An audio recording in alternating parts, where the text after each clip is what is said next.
Nagapati ang Commission on Human Rights sa CHR-6 nga safe sa gihapon ang syudad sang Iloilo para sa makatapos ang media apisar sa natabo nga pagpangsapote sa isa ka veterano nga radio black timer nga si Flo Hervias sang Oktubre 7. Suno kay CHR-6 Regional Director Attorney Johnny Dabuco, sang mga tinalikdan nga tuig may mga reported cases sang pagpamahog kag labing una ini nga aktual nga ginsapote ang isa ka media practitioner. Nagapakig-angot naman sila sa mga tapos ang kapulisan agud matagan sang nagakaigo nga proteksyon ang mga yara sa patag sang media.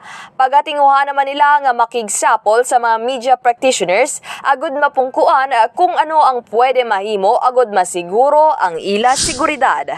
Kagini si Kabanderang Kim Kaluyo nagabandera sang matutod nga serbisyo publiko kag kalingawan sa Iloilo. Radyo Bandera. Ang ining balita ang ginadulong sa inyo sang DTX Coffee Mix. Himo sa natural nga sangka pareho sang amarkuso, chia seeds, sugared cane extract powder. DTX Coffee Mix. Nakakapi ka na, naka-detox ka pa. DTX Coffee Mix. Mabakal sa mga butika.